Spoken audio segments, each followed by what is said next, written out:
Somewhere between the Cape Fear River and the tobacco fields of eastern Carolina, there existed a plantation that local records deliberately obscured for over a century.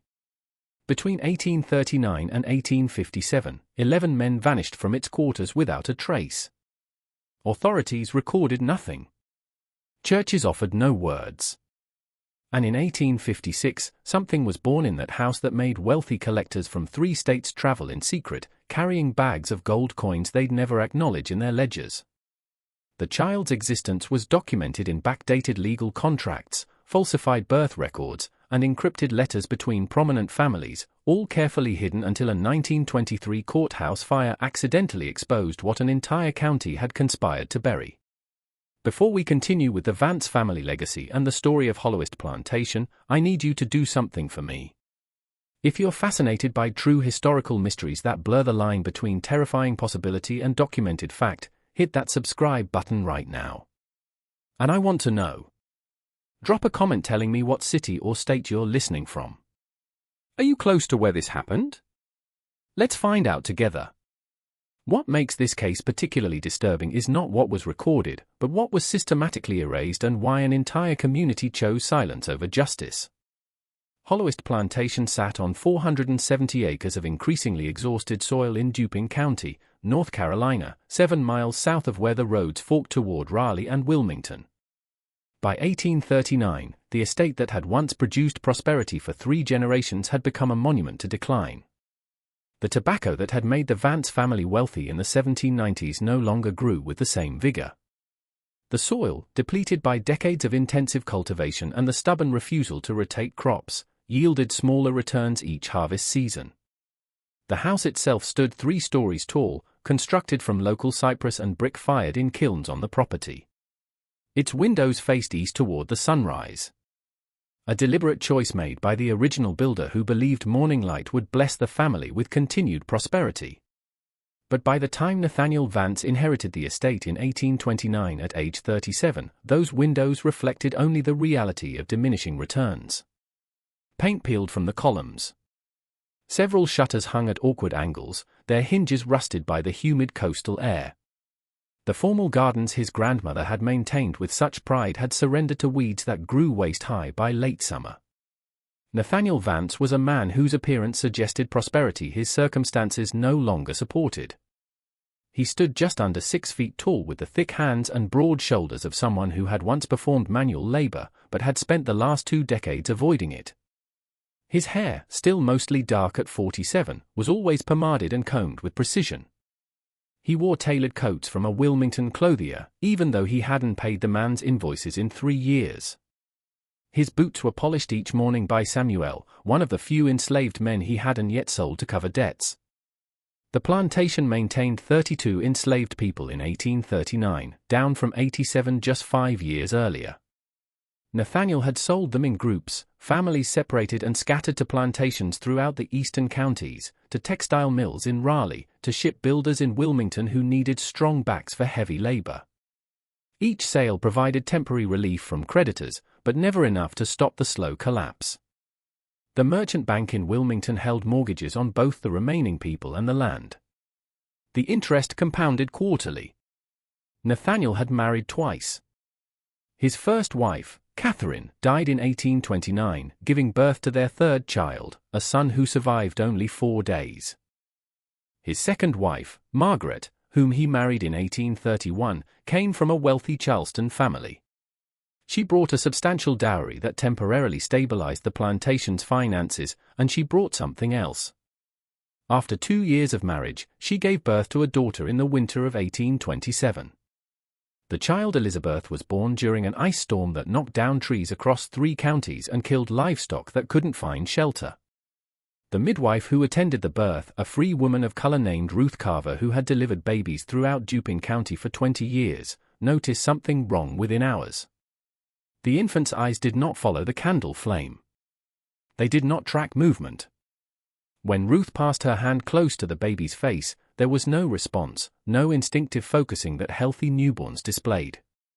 "Mr. Vance," Ruth had said carefully, standing in the doorway of the bedroom where Margaret lay exhausted.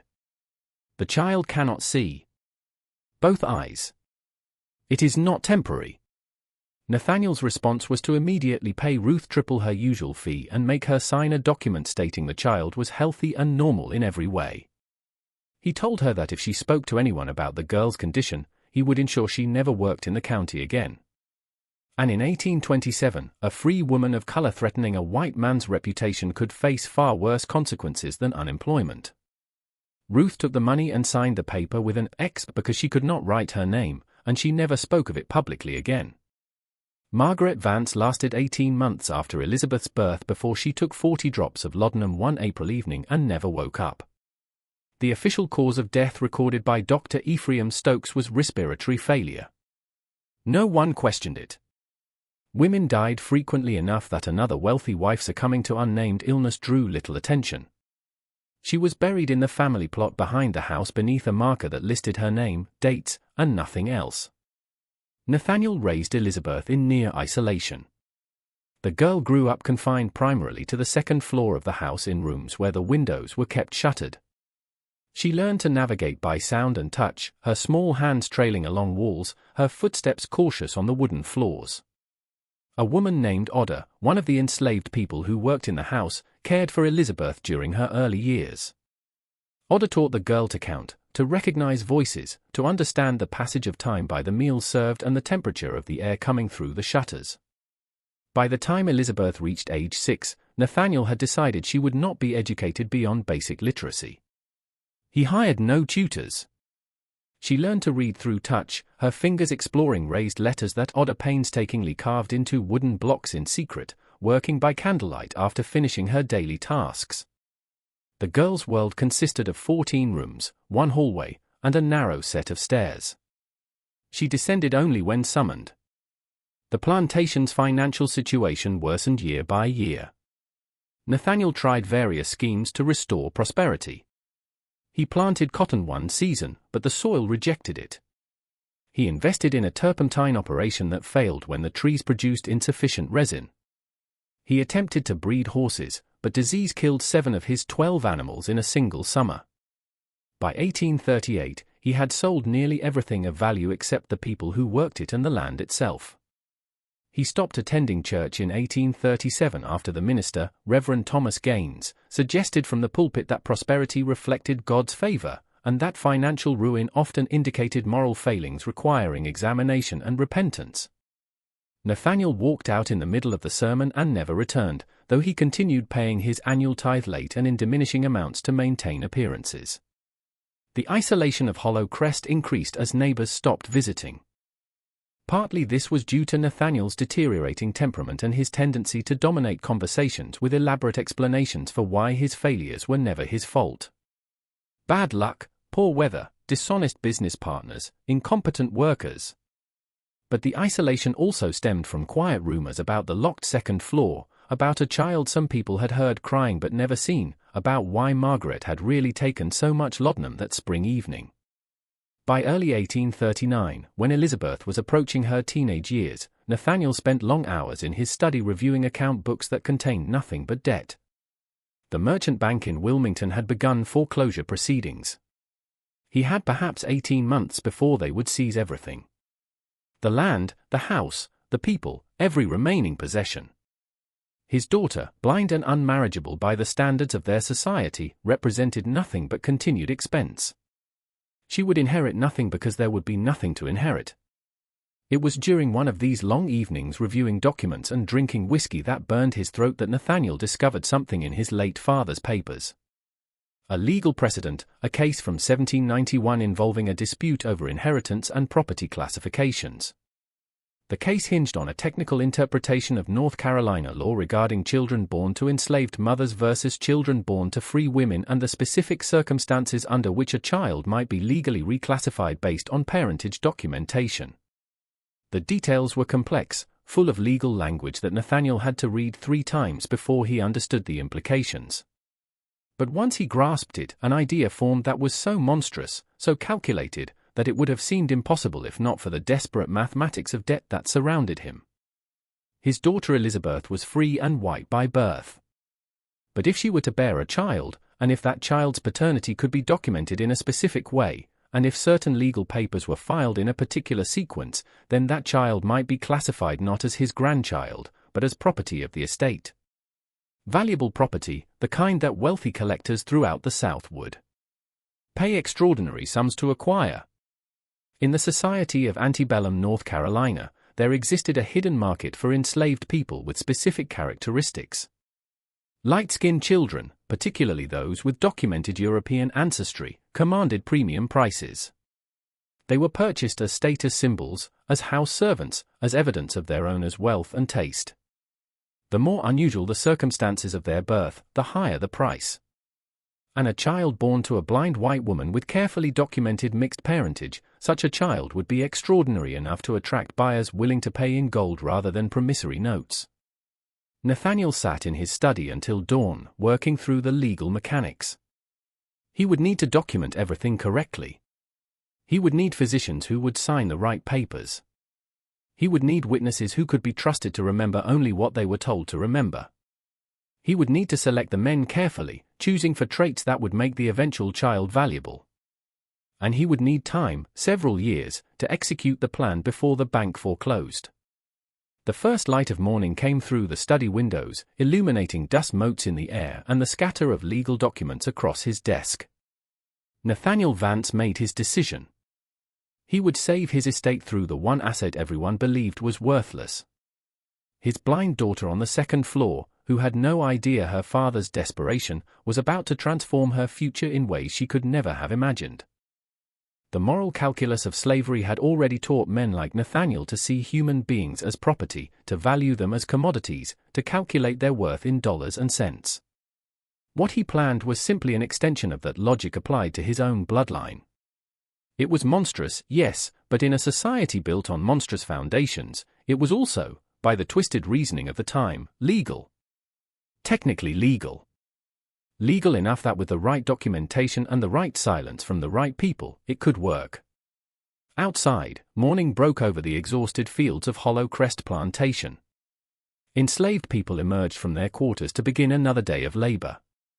Oda climbed the stairs to bring Elizabeth her breakfast, and Nathaniel Vance began writing letters to 3 men he knew would understand what he was proposing and why, because they too were drowning in debt, and they too had learned to see opportunity where decent people saw only horror. The conspiracy was about to begin. The first letter Nathaniel Vance wrote went to Dr. Ephraim Stokes, the physician who had attended Margaret's death and signed the certificate declaring respiratory failure. Stokes maintained a practice in Kenansville, the county seat, where he served as both doctor and coroner. He was 56 years old, recently widowed, and heavily in debt after his late wife's extended illness had consumed his savings. More importantly, he was the only physician within 30 miles who had the authority to sign medical examinations, birth certificates, and legal certifications without significant scrutiny. The letter was carefully worded. Nathaniel wrote of needing medical consultation regarding his daughter's future welfare, of certain legal arrangements that might require professional documentation, of compensation that would be generous and guaranteed regardless of the estate's other financial difficulties. He did not specify details. Men like Stokes understood that certain conversations happened only in person, in private, where no written record could later surface. The second letter went to Magistrate Calvin Pritchard, who presided over legal matters in Duping County from an office above a tobacco warehouse in Kenansville. Pritchard was 48, ambitious, and frustrated by his limited opportunities in a county where the established wealthy families controlled most positions of real power. He had accumulated gambling debts in Wilmington, debts owed to men who did not accept delayed payment or negotiated settlements. Nathaniel knew about these debts because Pritchard had approached him 2 years earlier seeking a loan, which Nathaniel had refused. Now that refusal became leverage. The letter to Pritchard mentioned a legal matter requiring expert consultation regarding inheritance statutes and property law, hinting at significant compensation for services rendered. Again, no specifics, just enough to ensure Pritchard would come to Hollowest prepared to listen. The third letter went to Thomas Harrington, who operated a brokerage in Wilmington specializing in the sale of enslaved people. Harrington had connections throughout the South, to plantation owners in Louisiana who wanted light-skinned house servants, to wealthy merchants in Charleston who collected exotic acquisitions, to private buyers who paid premium prices for people who met specific criteria. Harrington worked on commission, taking 20% of each sale. And he had never been particular about the circumstances that brought people into his inventory. Nathaniel had sold enslaved people through Harrington before. The man was discreet, efficient, and motivated entirely by profit. This letter was more direct. Nathaniel wrote that he expected to have available within approximately 2 years a unique acquisition that would attract serious collectors. He provided no details about what made this acquisition unique, only that interested buyers should be cultivated in advance and that the eventual sale would be extremely profitable for all parties involved. All 3 men responded within 2 weeks. Dr. Stokes arrived first, riding up to Holloist on a humid afternoon in late March 1839. Nathaniel received him in the study, doors closed, windows shuttered despite the warmth. The conversation lasted 3 hours. When Stokes emerged, his face was pale, but he carried a leather portfolio containing papers Nathaniel had prepared, legal precedents, property law interpretations, medical documentation protocols. Stokes left with a promissory note for $500 payable upon completion of certain specified services. He signed the agreement without hesitation. Magistrate Pritchard came next, arriving after dark to avoid being seen by too many people. His meeting with Nathaniel lasted longer, nearly 5 hours, because the legal mechanisms were more complex. Property classification statutes, documentation requirements, registration procedures, timing requirements for filing various certificates with county and state authorities. Pritchard took extensive notes. When he finally left well after midnight, he carried copies of the relevant statutes and a promissory note for $800. He also carried Nathaniel's explicit promise that those gambling debts in Wilmington would be settled in full from the proceeds of the eventual sale. Thomas Harrington required no in-person meeting. His response letter, written in the careful code language of his profession, indicated he understood exactly what was being proposed. He had 3 potential buyers already in mind. A plantation owner near Baton Rouge who collected unusual acquisitions, a Charleston merchant who operated a private salon featuring exotic servants, and a wealthy Virginia family seeking a particular kind of status symbol. All 3 would pay between $3,000 and $5,000 for the right acquisition. Harrington's commission would be 20% as always.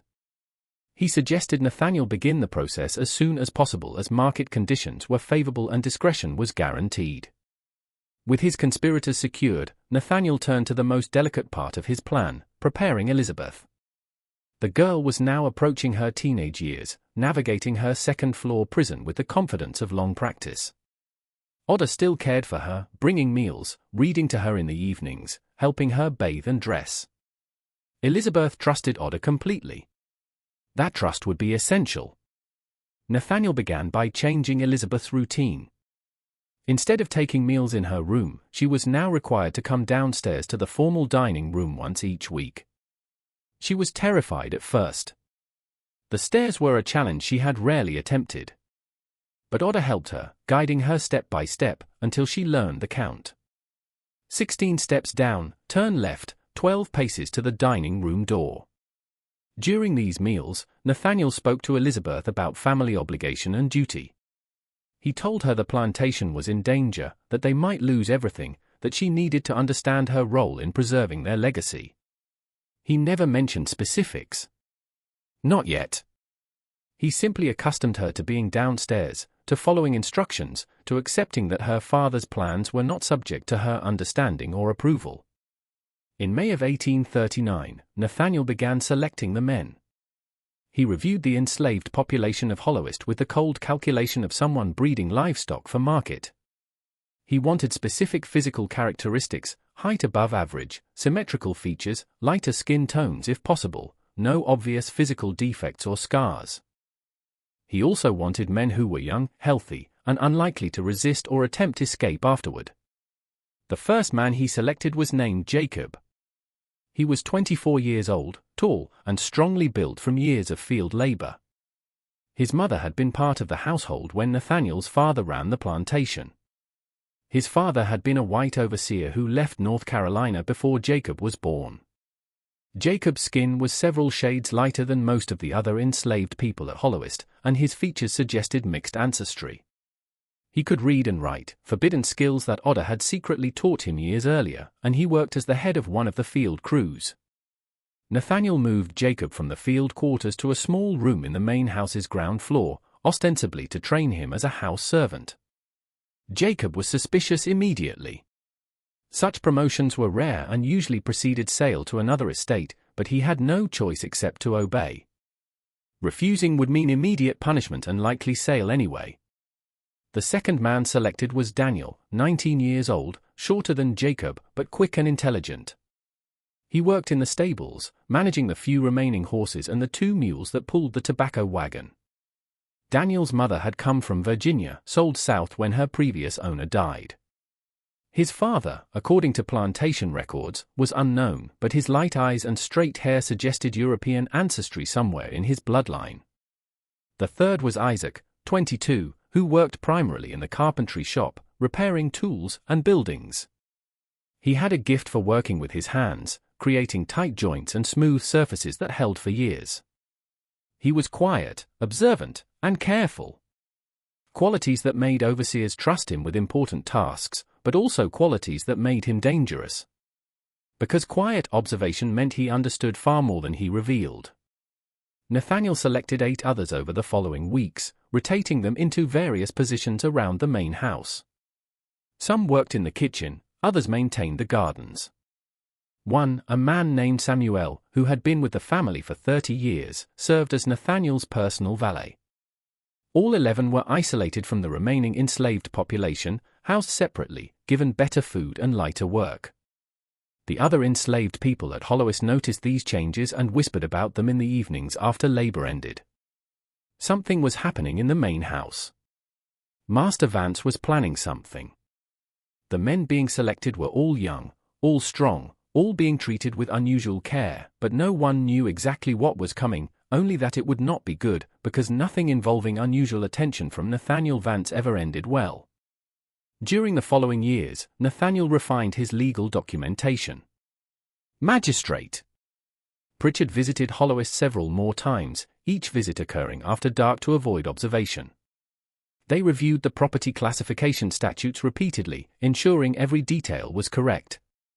They prepared multiple versions of Elizabeth's birth certificate, one accurate, one falsified, to suggest she was born to an enslaved mother.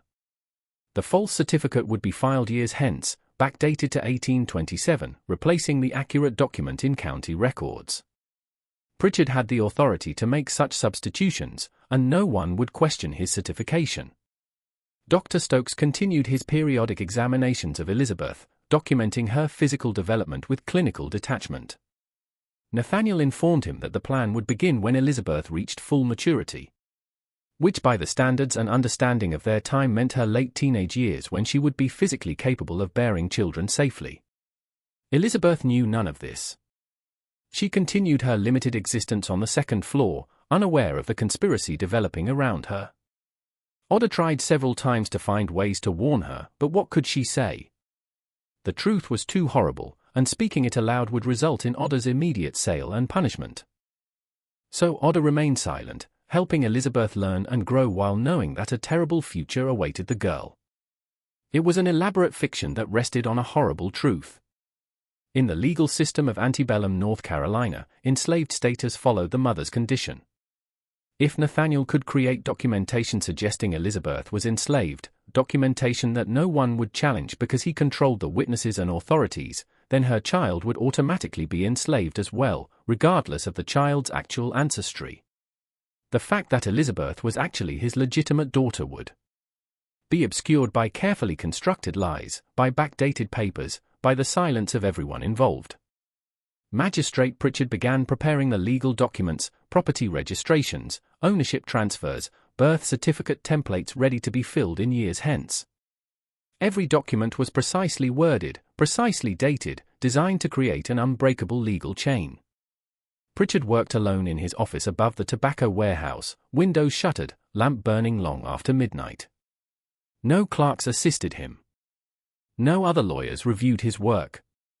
The conspiracy succeeded because it involved so few people and because those people were motivated by either greed or debt to maintain absolute silence.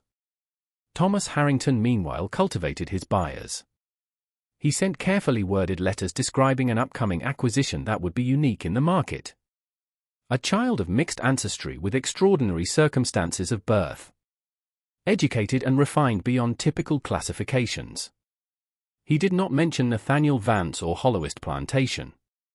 He only said the acquisition would be available in approximately 3 years and that serious buyers should prepare funds accordingly.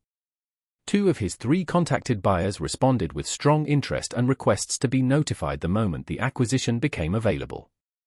Back at Holloist, the 11 selected men continued their new routines, still unaware of exactly what Nathaniel planned for them. They knew something was wrong. The isolation, the special treatment, the way Oda sometimes looked at them with what seemed like pity. But in the system that controlled their lives, questioning the master's intentions was pointless. They worked, they obeyed, and they waited to discover what fresh horror awaited them. Oda knew more than the men. She understood from fragments of conversation overheard and from the way Nathaniel looked at Elizabeth during those weekly dinners that something terrible was being prepared. She tried once to ask Nathaniel directly what he planned. He told her that if she interfered or spoke to anyone at all, about what happened in the house, he would sell her immediately to a turpentine camp where enslaved women typically survived less than 2 years. Oda was in her 40s. She had lived at Holloist since she was young.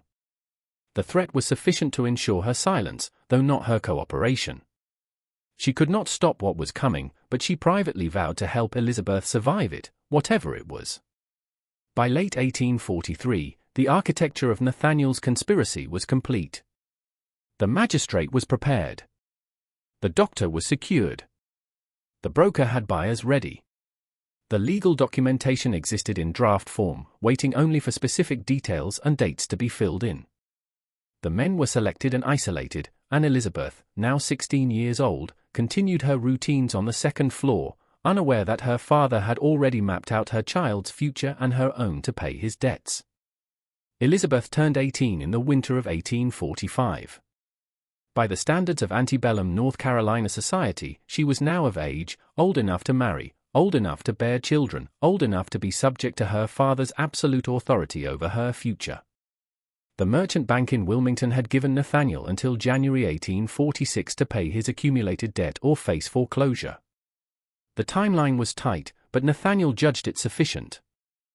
In the spring of 1845, Dr. Stokes examined Elizabeth and certified her physically capable of pregnancy. The examination was clinical and impersonal.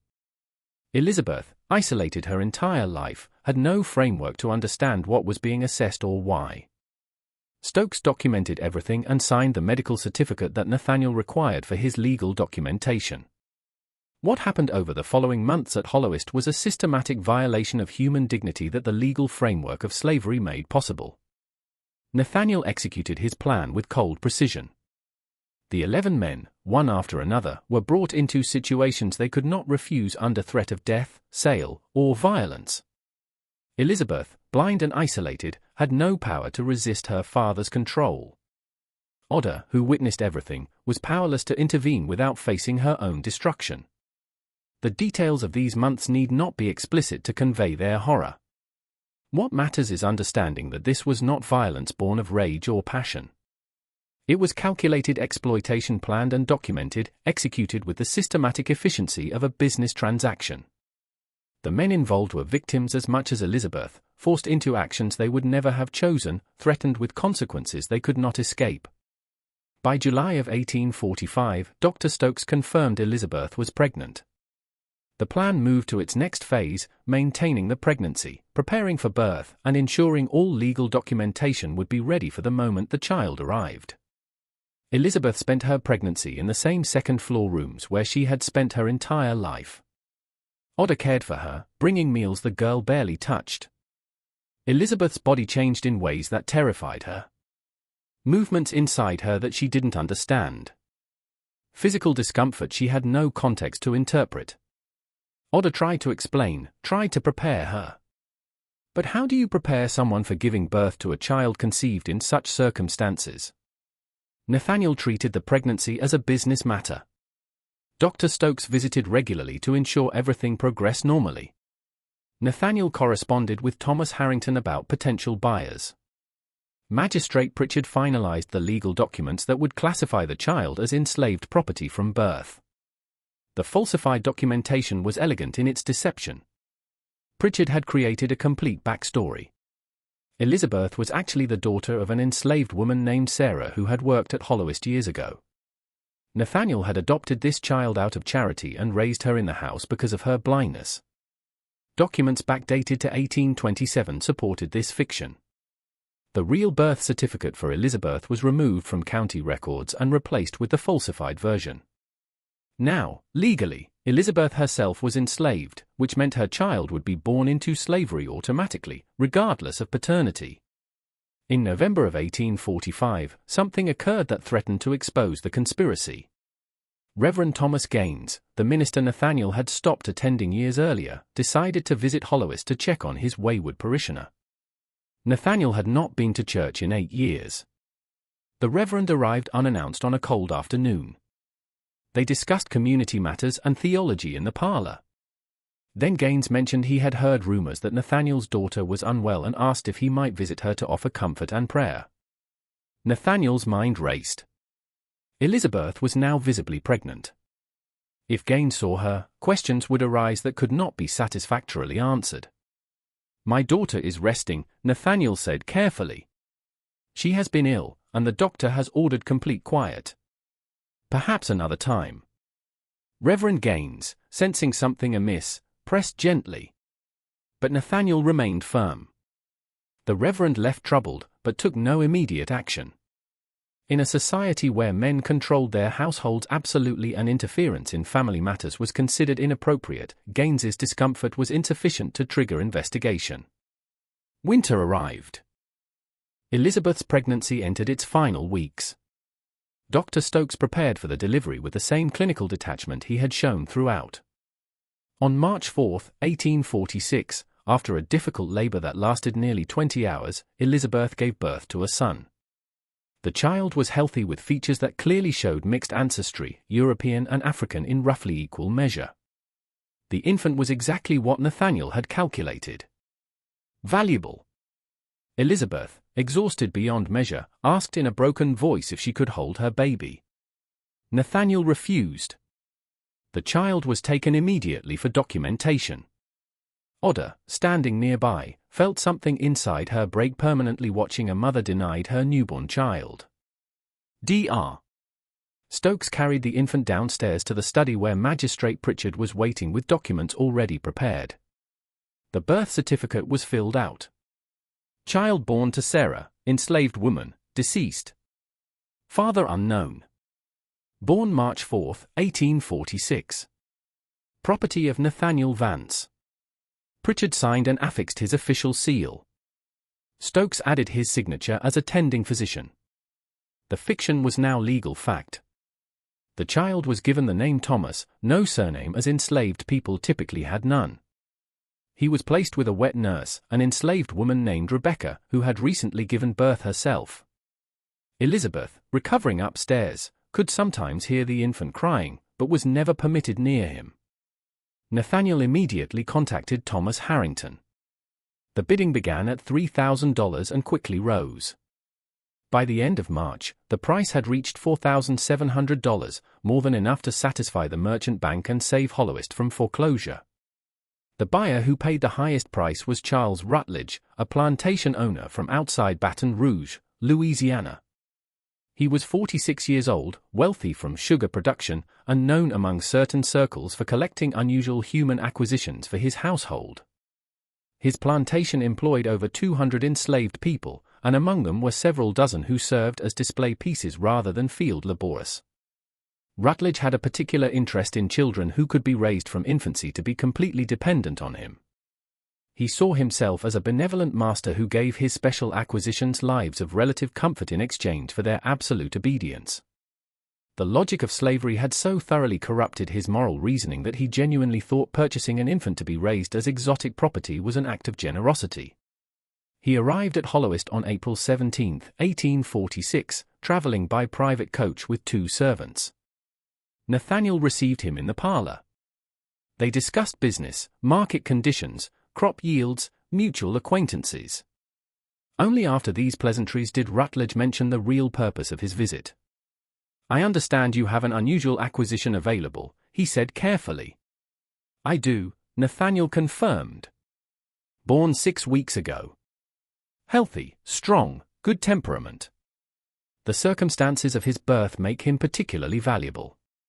Nathaniel led Rutledge to see the child. Thomas lay in his crib wrapped in clean blankets.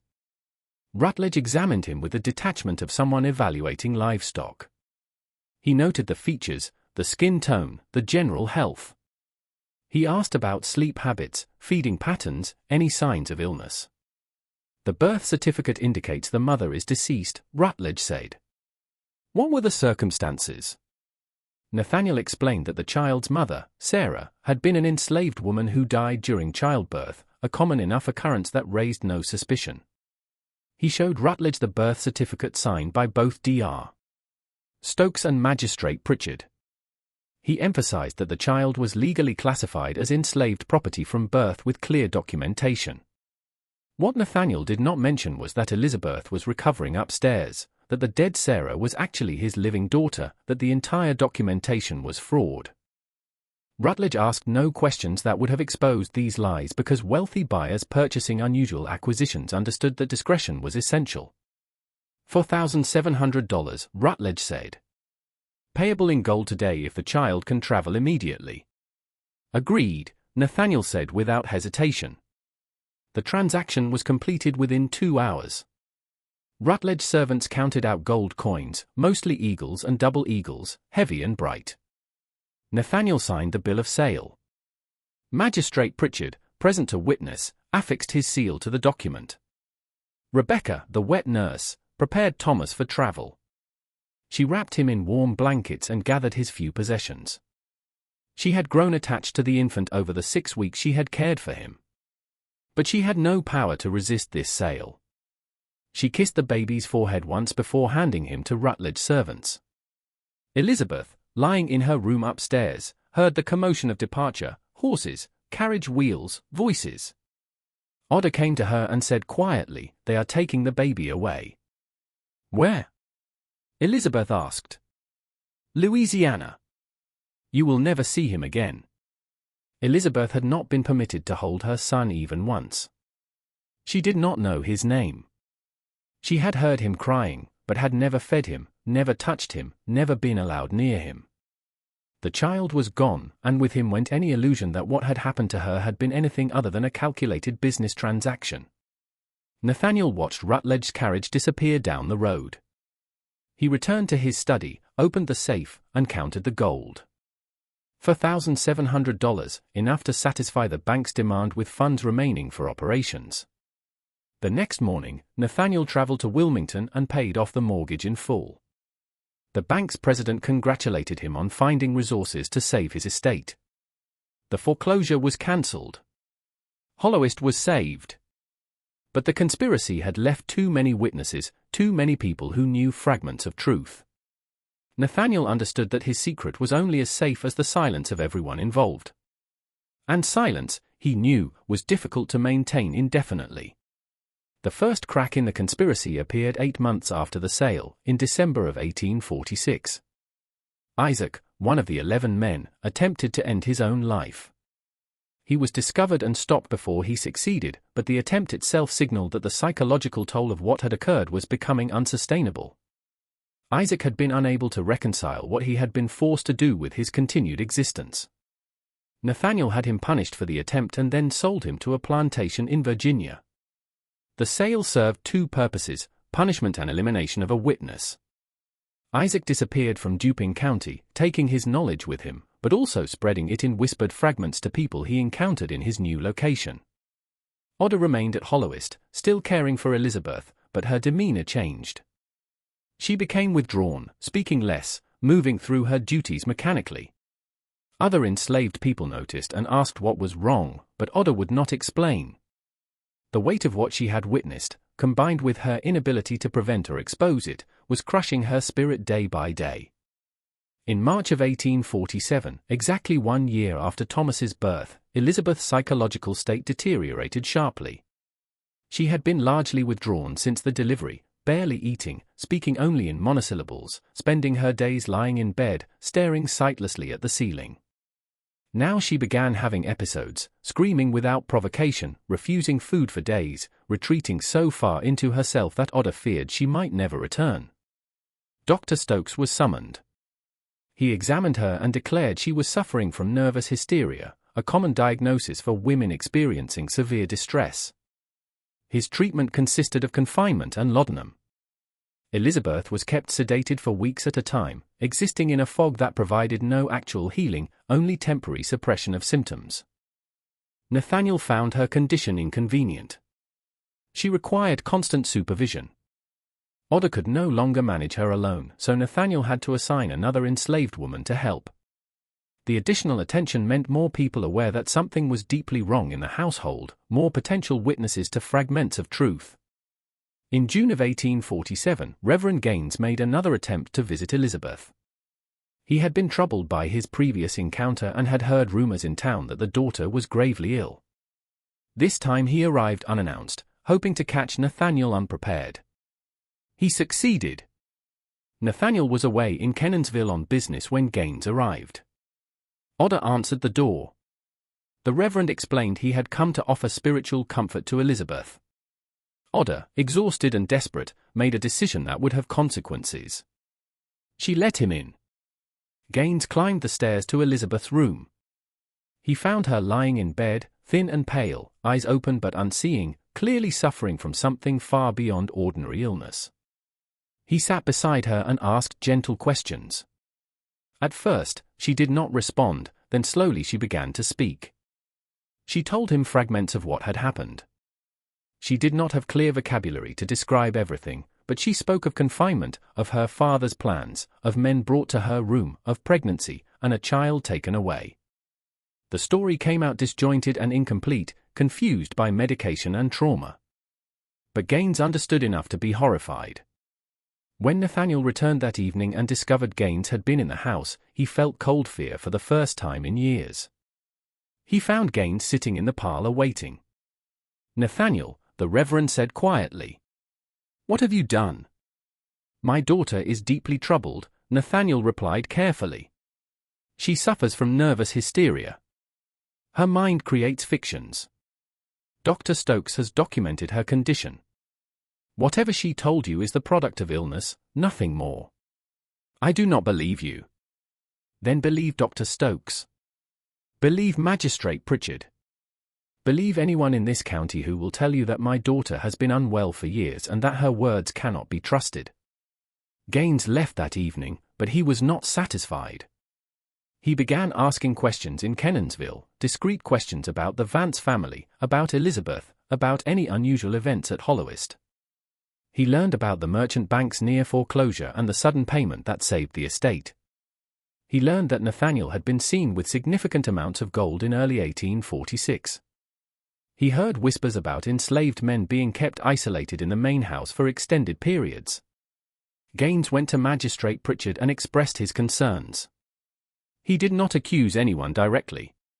He knew that would be dangerous, but he asked if there had been any unusual property transfers or registrations involving the Vance estate recently.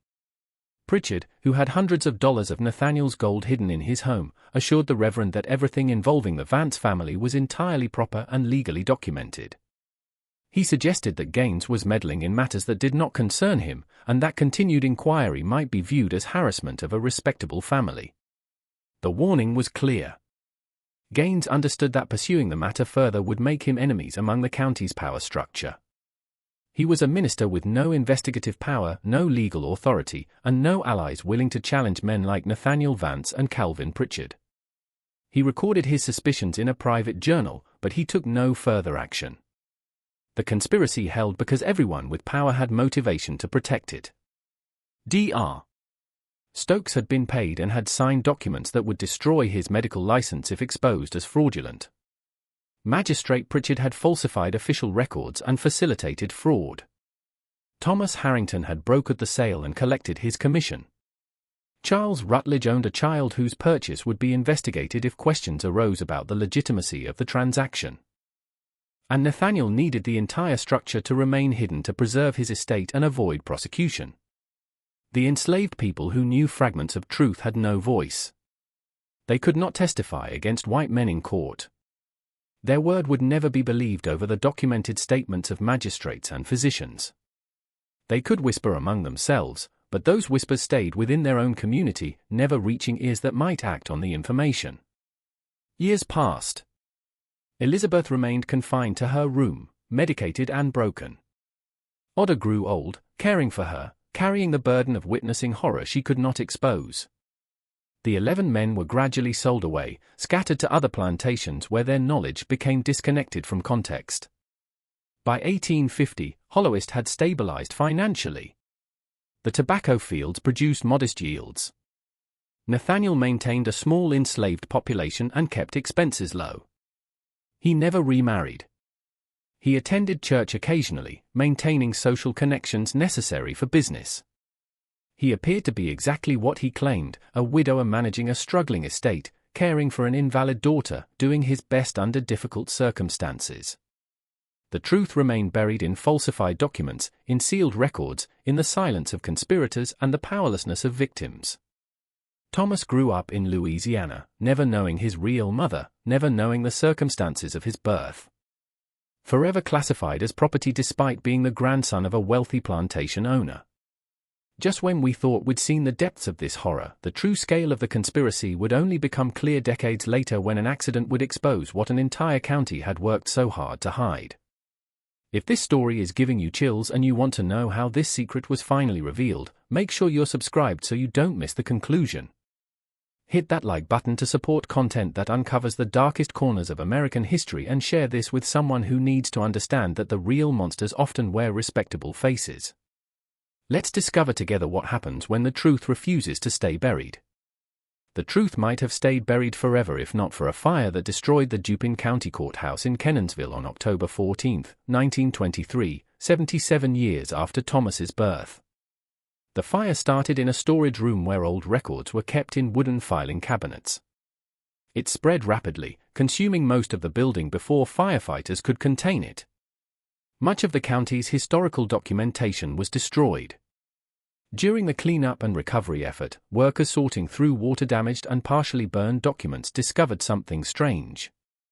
2 birth certificates for the same person, both dated 1827, both claiming to document the birth of Elizabeth Vance. One certificate listed her parents as Nathaniel and Margaret Vance. The other listed her mother as Sarah, enslaved woman, deceased, and her father as unknown. The discovery made no sense. Why would 2 contradictory certificates exist for the same person? A local historian, Harold Jensen, became interested in the mystery. He began researching the Vance family, pulling together property records, tax documents, bills of sale, any surviving information about Hollow Crest Plantation. Jensen discovered the bill of sale from 1846 documenting the transfer of an infant named Thomas from Nathaniel Vance to Charles Rutledge of Louisiana. The birth certificate for this infant listed his mother as Sarah, enslaved woman deceased, the same name that appeared on the false birth certificate for Elizabeth Vance. As Jensen dug deeper, he found more inconsistencies. Medical records signed by Dr. Ephraim Stokes that seemed to document the same person under different names and classifications. Property registrations filed by Magistrate Calvin Pritchard that contained unusual legal language and suspicious timing. Letters between Nathaniel Vance and Thomas Harrington discussing an acquisition in terms that suggested something beyond a normal transaction. Jensen published his findings in the Dupin County Historical Quarterly in 1924 under the title The Vance Family Mystery, Evidence of Documentary Fraud in Antebellum Property Records. His article carefully avoided making explicit accusations. He could not prove what had actually happened, only that the documents contained contradictions suggesting deliberate falsification. The article attracted attention from other historians and researchers. Some dismissed Jensen's work as overinterpretation of damaged documents. Others argued he had uncovered evidence of one of the most disturbing cases of legal exploitation in North Carolina's history, a father selling his own grandson by deliberately classifying the child as enslaved property through fraudulent documentation.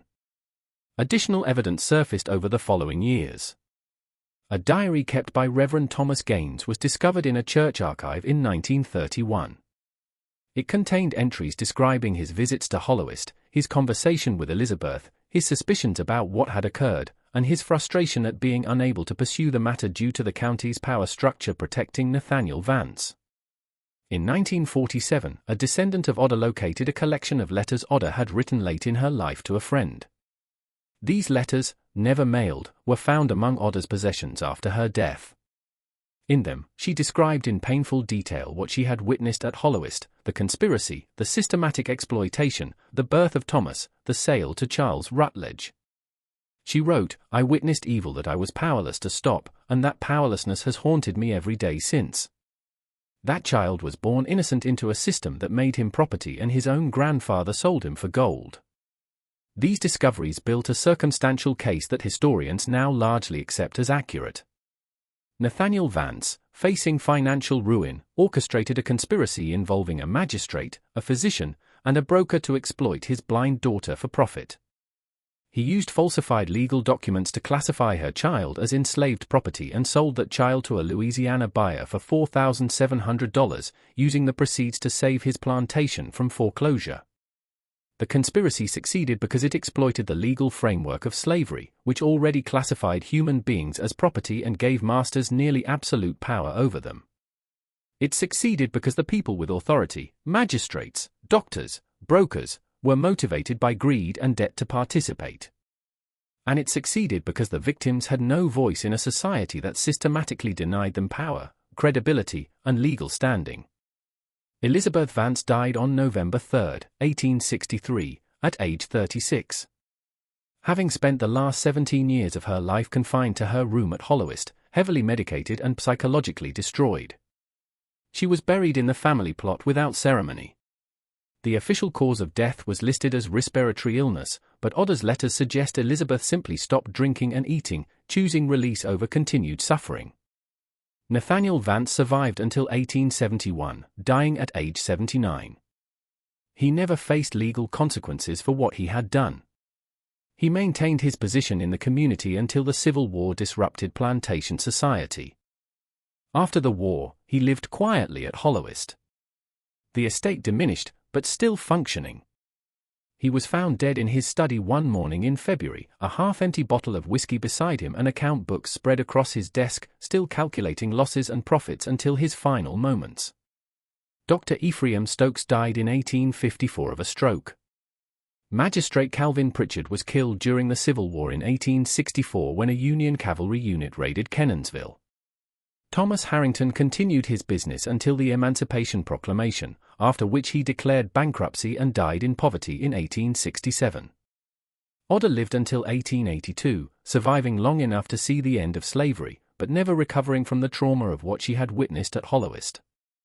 Her letters suggest she viewed her long life as punishment rather than blessing. Forced to live with memories she could never escape and knowledge she had been powerless to act upon. Of the 11 men involved in the conspiracy as victims, records suggest 9 were sold to other plantations between 1846 and 1852. One remained at Holloist until the Civil War when he fled north and was never seen again. Isaac, who attempted to end his life and was sold to Virginia, died there in 1851 under circumstances recorded only as accident. Whether it was truly an accident or another attempt that succeeded, no one knows. Charles Rutledge, the Louisiana buyer, continued operating his plantation until 1863 when Union forces seized it during the war. The fate of Thomas, the child he purchased in 1846, is unknown. No records exist describing what happened to him after childhood. He may have escaped during the chaos of the Civil War. He may have died young, as many enslaved children did. He may have lived a long life, eventually gaining freedom, never knowing the truth about his birth or the circumstances that made him property instead of heir. Hollow Crest Plantation still exists, though in ruins. The main house collapsed in the 1950s, leaving only the brick foundation and parts of the first-floor walls. The land is privately owned, used for timber farming. Local preservation groups have occasionally discussed documenting the site's history, but the darkness of what occurred there makes it difficult to commemorate. The story of what happened at Holloist between 1839 and 1846 represents one of the most disturbing documented cases of how the legal framework of slavery could be manipulated to commit atrocities that were technically legal within their historical context. It demonstrates how systems of oppression, once established, can be exploited in ways that follow logically from the fundamental premise that human beings can be property. It also reveals the profound powerlessness of victims within such systems. Elizabeth, blind and isolated, with no legal standing to resist her father. The 11 enslaved men forced into actions they would never have chosen, under threat of sale or death. Oda, witnessing everything but unable to act or speak without facing destruction herself. And Thomas, born into slavery because his grandfather's desperation and the law's definitions intersected to deny him the freedom his ancestry should have guaranteed. What do you think of this story? Do you believe everything was revealed, or do you think there are still secrets buried in Duping County's soil? The documents discovered in 1923 opened a window into this horror. But how many similar cases remain completely hidden? Their victims and perpetrators all dead. Their stories erased by time and deliberate destruction of evidence. Leave your comment below and tell me what you think. If you found this historical investigation compelling and disturbing, subscribe to our channel, hit that notification bell so you never miss another deep dive into America's darkest secrets, and share this video with someone who needs to understand that horror is not always supernatural. Sometimes the real monsters are human, and the real terror comes from systems that allow them to operate with impunity. See you in the next video where we'll uncover another piece of history that was meant to stay buried forever.